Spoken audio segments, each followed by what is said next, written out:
Lo primero, decir que, bueno, estamos en parte en otro mundo, ¿no? En parte en otro mundo. Hay muchas cosas que podemos comparar de la oficina comunitaria y de la española y otras que no se pueden comparar en absoluto. Aquí la unidad de recursos no es un órgano independiente, las resoluciones se firman en nombre de la directora general por delegación de firma. Tenemos unos 2.000 recursos al año, que es una proporción pequeñísima respecto al número de solicitudes generales. Hay más de 50.000 solicitudes, más de 50.000 resoluciones del Departamento de Signos. Yo estoy contando las de patentes y de diseños. Y solo hay 2.000 recursos al año. O sea, que es un porcentaje muy pequeño. De esos aproximadamente se estiman un tercio, un 30%. Y a contencioso administrativo pues van luego por aproximadamente un 10%. O sea, de unos 2.000 que estamos ahora, pues aproximadamente 200 luego acabarán en tribunales. Yo quería contar algunos casos brevemente. Me he traído aquí todas las resoluciones, pero vamos, no voy a contarlo todo y seguro que se me olvidan muchas cosas, pero yo creo que es muy importante porque yo creo que es que mucha gente no lo sabe, mucha gente del sector no lo sabe. Si sabéis que un expediente tiene un recurso, si vais a CEO, hay un apartado que es documentación y ahí están las resoluciones de recursos. Si hay una resolución de recurso, tiene que estar ahí. Tiene que estar ahí, salvo error del sistema y luego salvo casos en los que hay protección de datos, ¿no? Hay datos confidenciales, pero esos son casos muy raros, ¿no? Pero hay supuestos de restablecimiento de derechos donde hay alegaciones sobre la salud de los interesados y entonces esas resoluciones no son accesibles. Pero la inmensa mayoría de las resoluciones son accesibles y también lo digo porque todas las que vais a ver ahora, lo que no me va a dar tiempo a contar, pues lo podéis ver. Podéis ver las resoluciones y leerlas enteras. Son seleccionadas, podría haber seleccionado otras. Yo me encuentro en un momento dulce en la unidad de recursos, momento dulce porque tengo un equipo muy bueno, tengo un equipo de letrados magnífico y entonces podría elegir resoluciones de todos los letrados, pero bueno, he elegido estas, pues la verdad la mayoría porque había una preselección para unas que íbamos a mandar para un estudio. De un estudio informático. He querido empezar por varios casos de diseño. Porque suponía que la cosa se iba a centrar en marcas y por variar un poco, ¿no? Entonces, el primer caso que tenemos, diseño, zapatillas. Este es el diseño solicitado.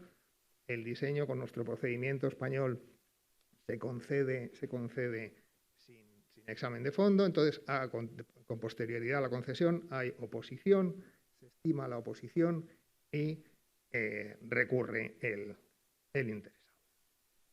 ¿La oposición de quién es? No sé si reconocéis el signo. Estas son marcas registradas de Puma. Marcas registradas de Puma. Y aquí lo interesante para mí es que a menudo no ocurre en las oposiciones de diseño que no se tienen en cuenta todas las posibilidades que hay. Cuando hay un diseño registrado frente al que se está presentando una oposición, tú puedes alegar una marca anterior, pero esa marca anterior la puedes alegar de dos maneras distintas. La puedes alegar alegando la falta de novedad y la falta de carácter singular, y la puedes alegar en base al artículo 13 de la Ley de Diseño como un signo distintivo anterior. Son alegaciones distintas que producen efectos diferentes, son efectos claramente diferentes. Entonces, en este caso, por ejemplo, teníamos la solicitud de la zapatilla y la oposición en base a dos marcas anteriores, una marca internacional que designa España para calzado y otra marca de la Unión Europea que designaba también calzado, además de prendas de vestir. Y entonces el oponente actúa correctamente, utiliza todas sus armas para intentar atacar la solicitud de diseño. Si no lo hace, nosotros de oficio no lo vamos a hacer. Si nos alega solamente el conflicto con el signo distintivo, alegando el artículo 13, nosotros no vamos a entrar en la novedad y en el carácter singular. Y al revés, si nos alega solo la novedad y el carácter singular y no el conflicto con el signo distintivo, no vamos a entrar en el conflicto con el signo distintivo. Entonces, en este caso, por ejemplo, la comparación entre los signos, saben que en diseño es nuevo el signo cuando ningún otro signo idéntico haya sido hecho accesible al público en la fecha de presentación de solicitud del registro. Aquí se consideró que los signos no son idénticos, claramente no son idénticos. Es curioso también que las dos marcas oponentes no son exactamente iguales. Hay una leve diferencia en los ángulos de la marca gráfica, ¿no? Respecto a la alegación de carácter singular, también se hace una comparación y hay que determinar si la impresión general produce en el usuario informado una impresión general diferente, ¿no? Y a estos efectos hay que tener en cuenta si se ha hecho accesible al público. En este caso está claro que se ha hecho accesible al público porque son marcas anteriores, y hay que partir de este concepto del usuario informado, que como saben es un concepto intermedio entre el consumidor medio del derecho de marcas y el experto en la materia del derecho de patentes. Y hay que tener en cuenta el grado de libertad del autor, que en este caso es muy amplio, ¿no? Porque hay una serie de condicionantes en cuanto a la zapatilla, en cuanto a la forma en sí, pero la representación gráfica sobre la superficie de la zapatilla hay un muy amplio grado de libertad para el creador del diseño. Hay que determinar si hay una impresión general distinta, y con arreglo a los criterios de diseño se llega a la conclusión de que sí, y por lo tanto, el diseño de la zapatilla tiene carácter singular. En este sentido, la oposición se rechazó en primera instancia y se confirma ese rechazo en segunda instancia. Distinto resultado tienen las alegaciones en base al signo distintivo. Utilizar este registro de marca anterior no como una anterioridad para determinar si el diseño es nuevo y tiene carácter singular, sino si hay un conflicto con el signo distintivo. Ya saben que el artículo 13F tiene una redacción como poco clara, muy poco clara, ¿no? Porque dice: el diseño incorpore una marca u otro signo distintivo anteriormente protegido en España, cuyo titular tenga derecho en virtud de dicha protección a prohibir el uso del signo en el diseño registrado. Esto de que incorpore aquí ha dado lugar a muchas pesadillas durante años y muchas resoluciones. ¿Qué es esto de que incorpore? Al final ya, afortunadamente, pues ya ha quedado claro que el asunto es que haya un conflicto desde el punto de vista del derecho de marcas. Y ese conflicto desde el punto de vista del derecho de marcas puede tener diferentes bases. En este caso se alegaba por una parte el riesgo de confusión. Se alegaba el riesgo de confusión y entonces se hace la clásica comparación desde el punto de vista del derecho de marcas y se comparan los signos. Y aquí se tiene muy especialmente en cuenta lo que se llama la imagen imperfecta en el derecho de marcas. En diseño se comparan las apariencias, se comparan los elementos gráficos uno junto al otro y ves si hay o no diferencias. En cambio, en marcas la comparación no es uno junto al otro. Ves primero uno y después ves el otro. Pero no los juntas. ¿Eso qué quiere decir? ¿Qué resultado tiene? Que el alcance de la protección es más amplio, porque es un reflejo de la actuación del consumidor medio. Actuación que implica que el consumidor no se acuerda exactamente de todos los derechos de la marca, tiene una impresión general, ¿no? Tiene una imagen imperfecta, dice la jurisprudencia. Entonces, en base a esta imagen imperfecta se considera que hay parecido entre los signos, luego hay también evidentemente parecido entre los productos o servicios y hay un resultado final de riesgo de confusión. También es interesante en este caso que también se alegaba en primera instancia en el procedimiento de diseño, en el procedimiento de oposición de diseño, y luego se confirma en el recurso. Se alegaba también el artículo 8 de la Ley de Marcas, la marca con renombre. Una marca con renombre, había una prueba abrumadora de renombre, en este caso, de la utilización de la marca en el mercado español, con muchísimo gasto de publicidad, muchísimas ventas.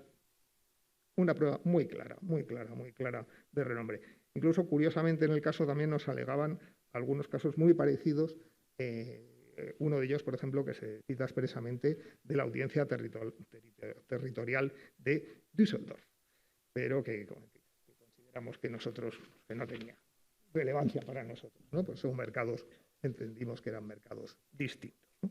Pero en este caso, pues había que determinar esto de si se obtenía una ventaja desleal del carácter distintivo o del renombre de la marca anterior.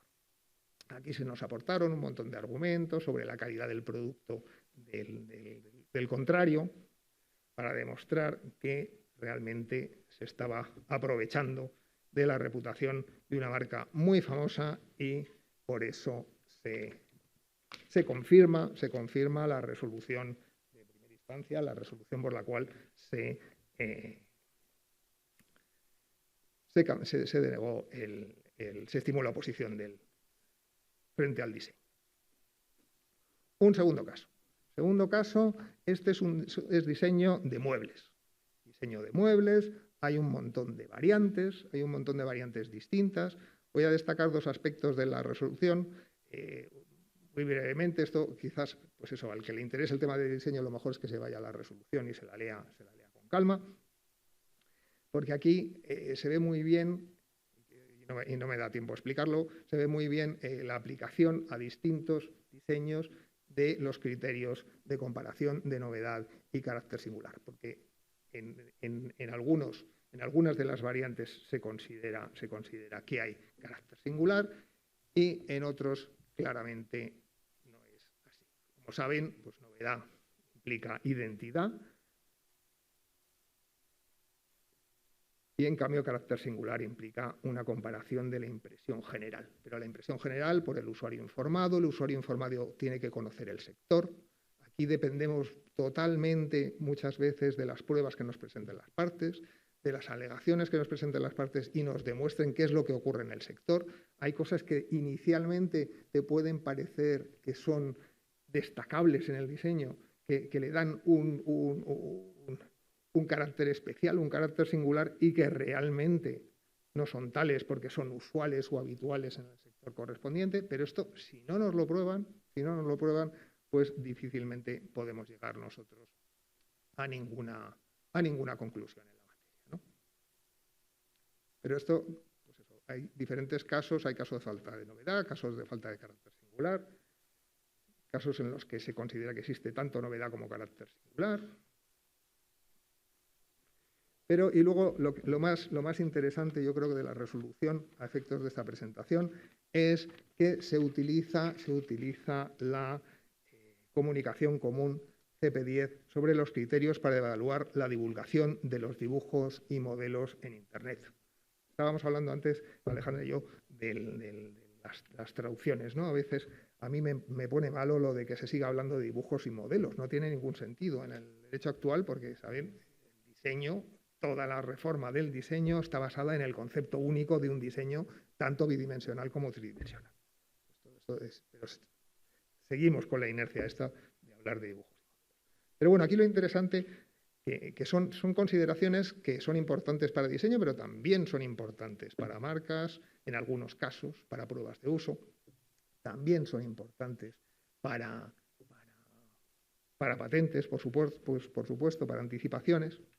Y entonces aquí nos habla esta comunicación de poner un producto a la venta en una tienda electrónica o mostrarlo en un catálogo en línea, que suele constituir un hecho de divulgación del dibujo o modelo incorporado a ese producto. Esto es una cuestión fáctica, ¿no? Si se ve realmente el diseño en la reproducción gráfica que aparece en la tienda electrónica. Entonces, ¿cómo se extraen las pruebas? Hay que conseguir una copia impresa o una captura de pantalla que muestre la información pertinente. La imagen tiene que ser clara. tiene que verse la fecha de divulgación, la dirección URL. En principio, la fecha de la impresión es la fecha de la divulgación. Entonces, si capturas la pantalla y me pones una fecha determinada, esa fecha va a ser la que vamos a tener en cuenta, salvo que haya otros datos. Entonces, hay que ver también ahí la información relativa a la finalidad y las principales características del sitio web en cuestión, que puede ser pertinente para evaluar la disponibilidad del dibujo o modelo, si es una página web española, europea, destinada al público europeo. Y la fecha pertinente de la divulgación, que por supuesto es uno de los aspectos fundamentales en muchos de los casos. Entonces, ahí muchas veces las plataformas de comercio electrónico, Amazon, eBay, ponen la fecha, ellos hacen constar la fecha a partir de la cual se puso a la venta el producto. Esto es muy importante, porque nos está dando una fecha anterior. Y además, muchas veces incluyen referencias al producto, incluyen números de referencias, eso nos puede servir también para la prueba, para dar una prueba clara de la anticipación. Y es muy importante también incluir los comentarios de los usuarios, porque muchas veces los comentarios de los usuarios son de fechas anteriores y también nos están diciendo que se ha divulgado, también nos está diciendo si es una marca que se ha usado también, ¿no? Muchos comentarios en una página web, muchos comentarios de fechas anteriores a la fecha relevante a los efectos de uso, pues también nos puede valer, ¿no? Y aquí los códigos son muy, muy importantes, ¿no? En este caso, por ejemplo, fue un caso importante para nosotros porque había cierta reticencia en algunas resoluciones de diseño a aceptar las pruebas en Internet, diciendo que no había una prueba fehaciente, ¿no?, de la anticipación. Y siguiendo los criterios del grupo de trabajo, pues se aceptó y se entró luego en el fondo de la cuestión y en algunos casos dio lugar a la cancelación del diseño por falta de novedad, en otros casos por falta de carácter singular y en otros casos se entendió que no había ningún problema con esos diseños. Tercer caso de diseño que quería comentar brevemente. Este es un caso muy curioso. Estas estructuras que se ven aquí, son cajones de persianas. Son cajones de persianas y que plantean además una cuestión muy interesante, que es una cuestión que está en discusión ahora en la nueva reforma del derecho de diseños, en el derecho europeo de diseños, que es si tiene que tratarse de un producto visible o si el requisito de la visibilidad es exclusivamente un requisito para los productos complejos. Eso lo dejo ahí simplemente indicado, ¿no? Pero bueno, existía estos cajones para persianas, hay una oposición y esta oposición se estima en base a dos motivos distintos. Se estima por una parte en base al artículo 8. Se entiende que se trata de un producto complejo y este es un elemento del producto complejo. El cajón de la persiana es un elemento de un producto complejo. Y por otra parte, se aplica también el artículo 11 de la Ley de Diseño, por el cual el registro del diseño no conferirá derecho alguno sobre las características de apariencia del producto que estén dictadas exclusivamente por su función técnica. Pues en segunda instancia, lo primero que vemos es si se trata o no de un producto complejo. Hay muy pocos casos de producto complejo, ya saben que es un tema también muy polémico en la reforma europea del derecho de diseño. Sigue la batalla, porque la batalla de las piezas de recambio de los automóviles sigue siendo una realidad, hay diferentes posturas nacionales y tal. Pero la realidad es que en las oficinas nacionales, por lo menos en la oficina española, son rarísimos los casos en los que se aplica este artículo 8 del componente de un producto complejo. Y aquí la cuestión era si el cajón era o no una pieza de recambio, ¿no? Entonces el recurrente, que era el solicitante del diseño, que había sido anulado en la oposición, dice: el cajón no es una pieza de recambio en ningún caso, porque queda integrado en la fachada de la construcción.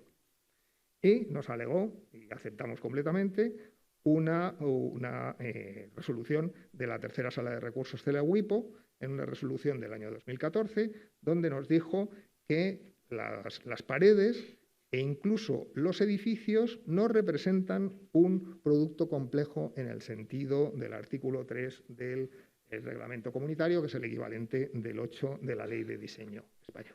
En definitiva, no hay un producto complejo, no es una pieza de recambio y en ese sentido se revocó la resolución de primera instancia. El segundo aspecto era si las características de apariencia del producto están dictadas exclusivamente por su función técnica. Estos son casos muy difíciles. Aquí solo comentar que nosotros nos basamos en la sentencia del Tribunal de Justicia del caso Doceram y haciendo un análisis entendimos que el diseño está totalmente determinado por la función técnica. No tiene ningún aspecto de la apariencia que no esté determinado por la función técnica que debe cumplir y, por lo tanto, en este sentido, el diseño no es válido.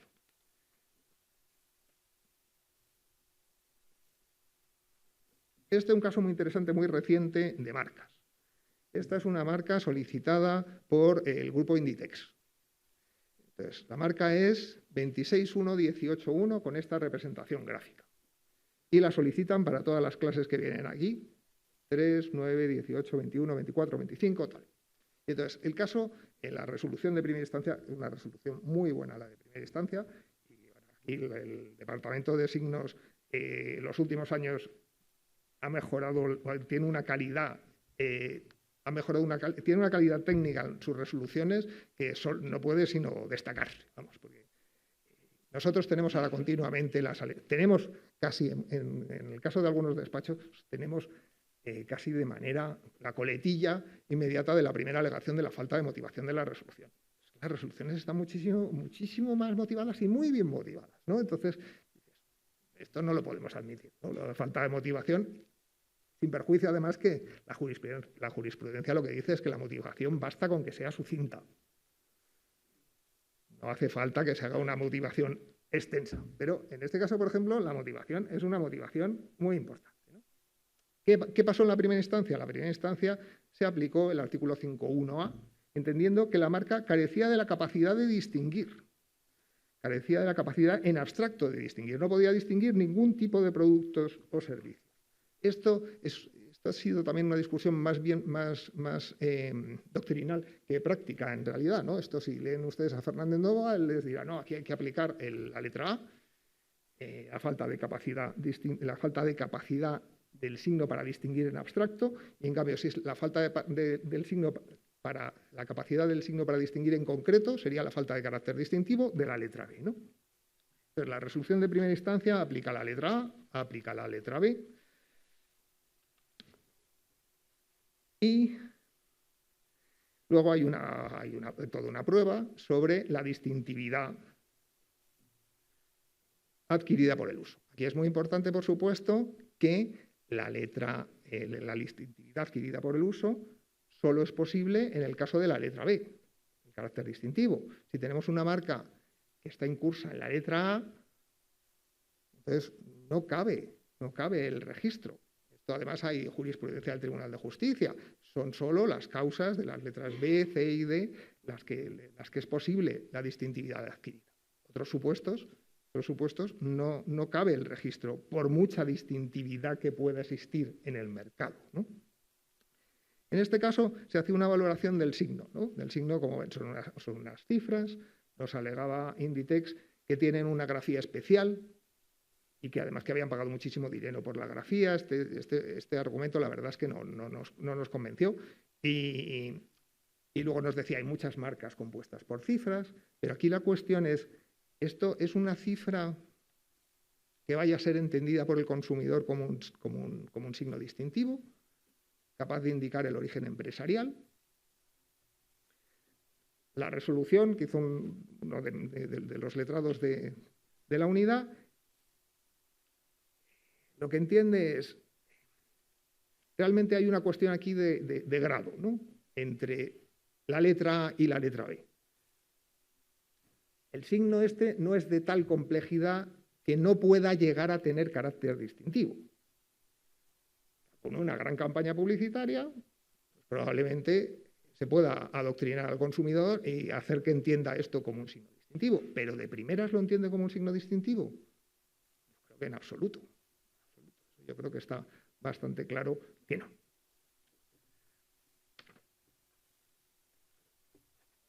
Entonces, no es aplicable la letra A del artículo 5.1, pero sí sería aplicable la letra B, la falta de carácter distintivo. Y luego se entra a valorar las pruebas que se presentan relativas a la distintividad adquirida por el uso. La distintividad adquirida por el uso, hay un estudio de mercado, pero entendimos que no había una prueba suficiente y especialmente porque lo que nos habían probado como uso no era claramente un uso a título de marca, el signo estaba integrado con otros, siempre con otros, y decías, el consumidor esto lo va a ver como un número, es que lo va a ver como un número, lo va a ver como una referencia del producto, no lo va a entender como un indicador del origen empresarial. Otro caso de marcas, voy deprisa porque ya es un poco tarde. Aquí sobre la admisión de pruebas en recursos, que es un tema recurrente en el que en el sector pues, a veces quizás no se conoce suficientemente nuestra práctica o es quizás no siempre tan clara, pero nosotros admitimos pruebas adicionales en recursos. Ha habido una resolución sobre prueba de uso de una marca oponente, y en la primera instancia se han presentado pruebas, vamos a admitir pruebas adicionales. Esto tuvimos una discusión, además, casi filosófica con el anterior director de la oficina y se pidió un informe a la Abogacía del Estado en relación no con marcas, era un caso de patentes, pero que trataba de lo mismo, y analizando no solo la Ley de Procedimiento Administrativo, que si se lee el artículo 118 parece decir que no se deben admitir pruebas en ningún caso, pero la práctica de los tribunales, la interpretación del Tribunal Supremo en reiteradas sentencias, lo que sí que nos dice es que podemos admitir pruebas adicionales, lo que no podemos hacer es introducir cuestiones nuevas o introducir pruebas en casos en los que no se ha presentado prueba ninguna en primera instancia. Y esa es básicamente la clave del asunto. En este caso, pues probado el uso, se pudo entrar en confusión y en la valoración de la confusión y se denegó la marca posterior. Este caso, un caso que a mí me hizo sentirme muy mayor, porque para mí Unplugged es como una parte de mi vida, ¿no? O sea, yo aficionado a la música, Eric Clapton Unplugged, Maná Unplugged, yo decía, esto lo conoce todo el mundo, ¿no? Pero lo conozco yo que soy mayor, ya los jóvenes ya no tanto, ¿no? Y esto, MTV Unplugged, para mí era una cosa evidente, ¿no? Pero claro, esto era MTV Unplugged para producciones audiovisuales. No para la clase 9, no para las grabaciones, sino para producciones audiovisuales como un servicio que se presta a terceros.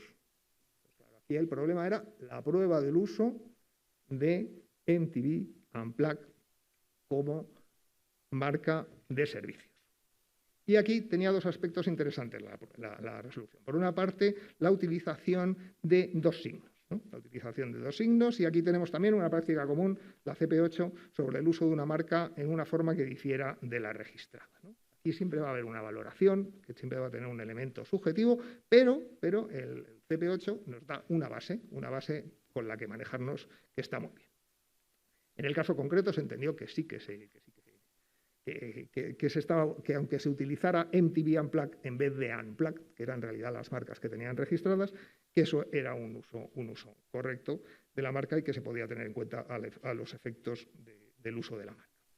Y luego se entra a valorar la prueba concreta y en este caso, por ejemplo, pues no hay ninguna prueba del uso económico de la marca de servicios, de actividad económica de la marca de servicios, de actividad a terceros. No hay ninguna. Hay pruebas de que se había emitido programas de televisión con el logo este de MTV Unplugged. Pero no había nada, ni un solo contrato, ni una sola licencia, nada, absolutamente nada de prueba de actividad económica. De hecho, la resolución fue recurrida luego al TSJ, que confirmó la resolución en todos sus puntos. Otro caso de prueba de uso, este caso Richmond. Aquí también otra práctica de la unidad de recursos que quería destacar. Si se va a acabar el plazo de recursos, lo que hay que presentar es el escrito, hay que presentar el formulario de recursos y en el apartado de razón de su impugnación poner una frase. Con eso se está cumpliendo la formalidad, No se pueden ampliar los plazos de interposición de recursos, pero se puede presentar el escrito de recurso así y posteriormente presentar escritos adicionales. Esto es una práctica absolutamente consolidada en la oficina y absolutamente aceptada.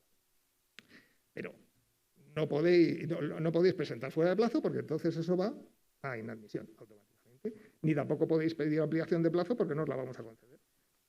Entonces es que no tiene... Es muy claro. Presenta el formulario y luego posteriormente presentarás el escrito completo. Y aquí también se habla, en este caso también se habla de la prueba de uso en fase de recursos y también es un caso que trata sobre el uso de una marca de la Unión Europea, ¿no? Aquí había pruebas en el Reino Unido, antes del Brexit, claro. Pero vamos, un caso curioso también. Voy muy deprisa porque no me queda tiempo, porque me estoy pasando ya de tiempo. Otro caso de prueba de uso, aquí valor de los precedentes en EUIPO. Que se haya considerado que una marca se ha usado en una resolución de EUIPO no es automático para nosotros. Nosotros lo podemos tener en cuenta como parte del conjunto de la prueba, pero nos tenéis que presentar la prueba de uso en España. No nos vale.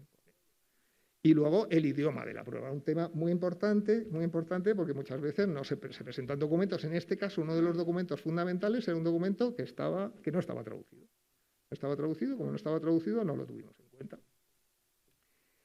A veces no es necesario traducir el documento entero, a veces falta con traducir la parte relevante, la parte en la que se demuestra el asunto que tienes en cuestión.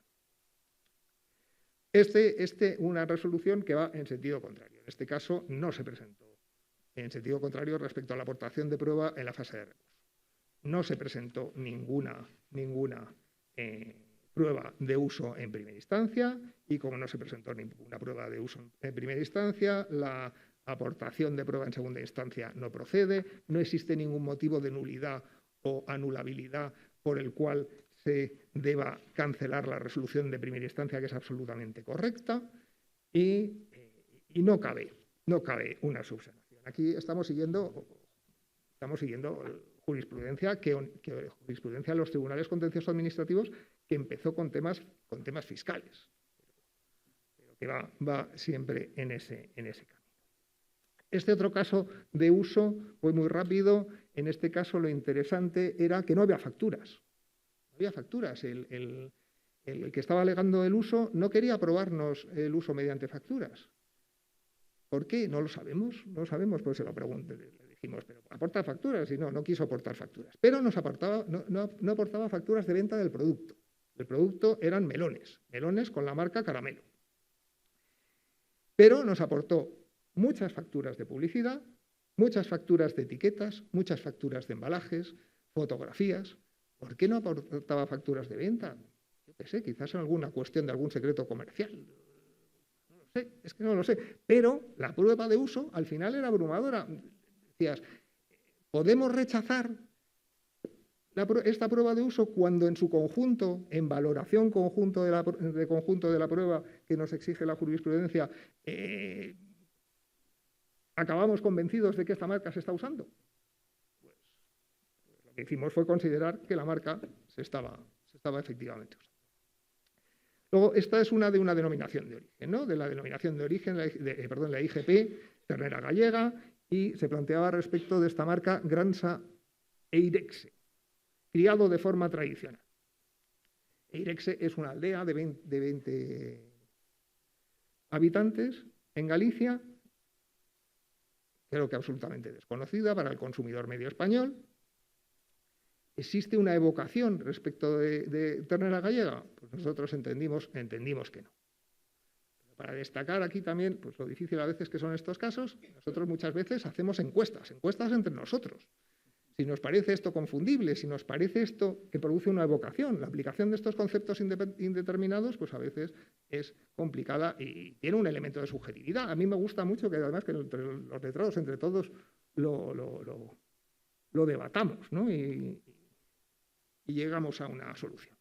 En cambio, en este otro caso, carne de buey de Alariz, también con conflicto con la ternera gallega, igual conflicto si existe o no evocación en base a los reglamentos comunitarios de protección de las denominaciones de origen. Aquí entendimos que había, para empezar, una clara proximidad conceptual entre ternera gallega y carne de buey. Y, por otra parte, el municipio de Alariz es uno de los municipios más importantes de la provincia de Orense. Por ejemplo, no sabía que estaba en Orense, pero sabía que estaba en Galicia y que era un municipio importante. Y bueno, pues aquí sí que aquí sí que entendimos que había una evocación, ¿no? Y el último caso que quería comentar es este, que es el caso Fertiuber. Fertiuber es una marca que se solicita un producto súper de moda, los drones para uso agrícola y para uso en fertilización de cultivo. Fertiuber.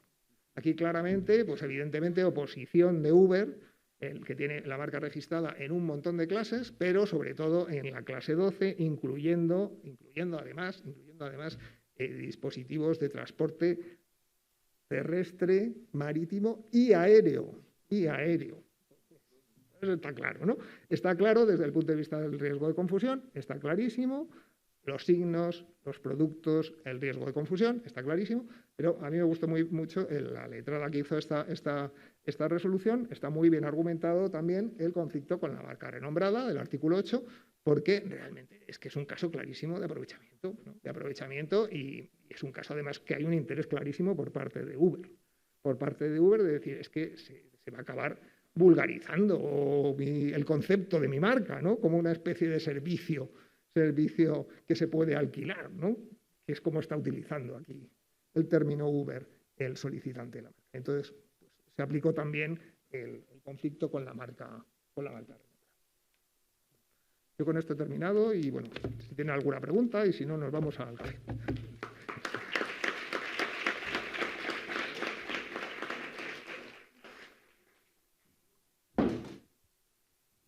Hola, buenos días. Yo quería hacer un comentario y luego también unas preguntas. El comentario es respecto de las resoluciones, como ha dicho, el tema de la motivación. Nosotros, o por lo menos mi caso, como profesional que siempre está en el otro lado, pues se nos pide un esfuerzo muy considerable a la hora de justificar nuestras posiciones, tanto en oposición como en otro tipo, pues para justificar que no es de aplicación una prohibición absoluta. Y yo sí que he hecho muy en falta que la oficina haga ese mismo esfuerzo a la hora de resolver los expedientes, porque es verdad que las resoluciones que están siendo más motivadas últimamente, y es verdad que se ve que hay un esfuerzo mayor, sí que les falta una aplicación al caso concreto, entiendo yo, por lo menos las que yo recibo, porque pues son muy generales.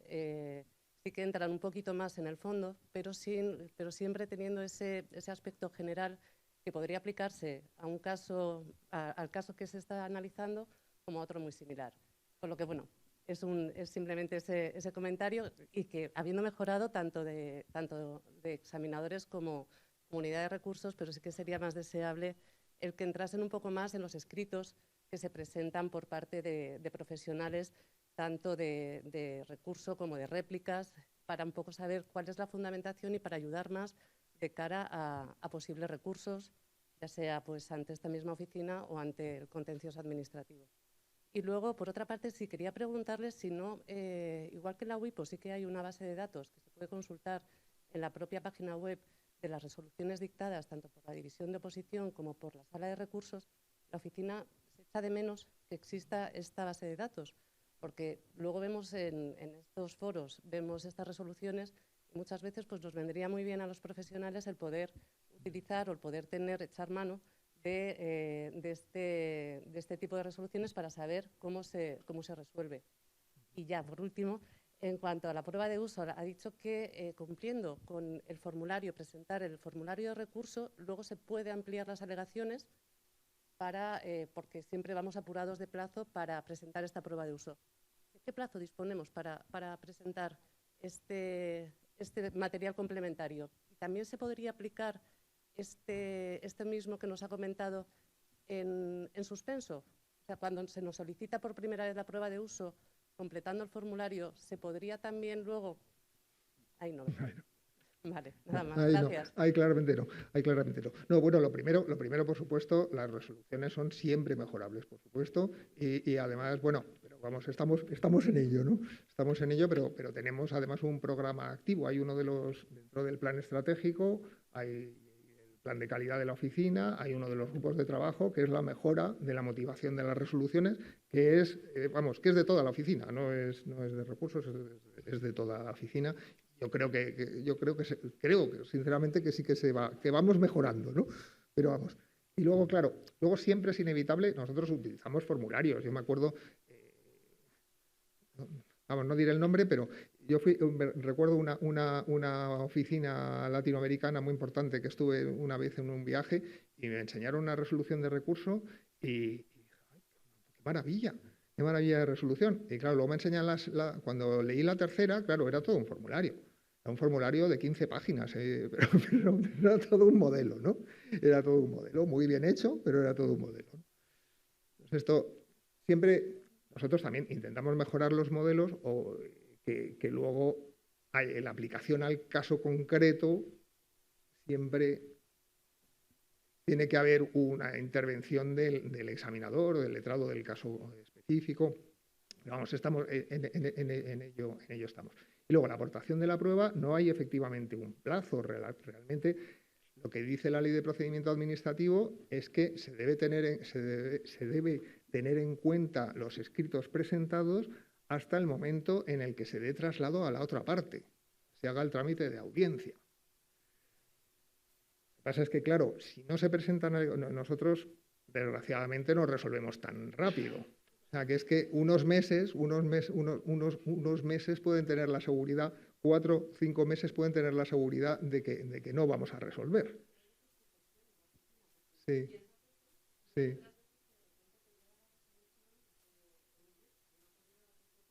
Es muy raro porque en principio se sigue estrictamente el orden de presentación. En principio. Sí. Es muy raro. Es muy raro.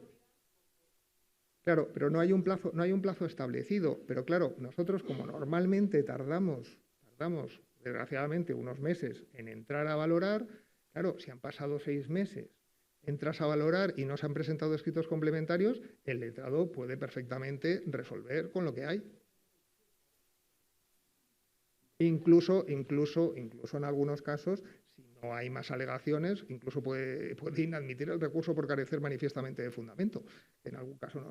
En cuanto a la base de datos que le comentaba de las resoluciones de la unidad de recursos, para un poco saber cuál es la práctica de la unidad a la hora de resolver, ya sea de prohibiciones absolutas o de prohibiciones relativas, no hay ningún proyecto en el que se vaya, incluso de nulidades. Ahora la oficina yo creo que lo podemos tomar, ¿no? Como posibilidad futuro, vale. ¿No? Pero a día de hoy no. Las resoluciones están, las de recursos, como les decía, están en CEO. O sea, sabiendo que que un expediente tiene un recurso, entras en CEO, entras en la pestaña de documentación complementaria o adicional y ahí está. Y se puede descargar sin ningún problema. Hola, muchas gracias por la presentación. Una cuestión muy rápida que me parece importante. La directora, cuando nos ha dado la bienvenida, nos hablaba de alguna novedad en el tema de los recursos y decía que en aras a la seguridad jurídica se quería establecer un control previo o un mayor rigor en... No sé, desde luego no lo he entendido bien y quería saber en qué consiste exactamente ese cambio en la práctica. Bueno, nosotros son sobre todo medidas internas, ¿no? Medidas internas, pues como lo que les contaba la directora de las resoluciones colegiadas. En algunos casos que son discutidos dentro de la propia unidad o discutidos dentro de la oficina, pues lo que hacemos es que la propuesta de resolución, aunque venga firmada por un solo letrado, la preparan entre varios, la estudian entre varios, y claro, eso mejora la calidad, uno busca jurisprudencia, otro intenta defender posturas contrarias, a ver por dónde acabamos. Yo creo que eso redunda claramente en mejora de la calidad. Luego circulamos todas las sentencias que recibimos del Poder Judicial. Tenemos grandes esperanzas ahora con la audiencia y bueno, que nos pegarán, nos quitarán la razón en ocasiones, pero que sean de una, digamos, de una línea más coherente.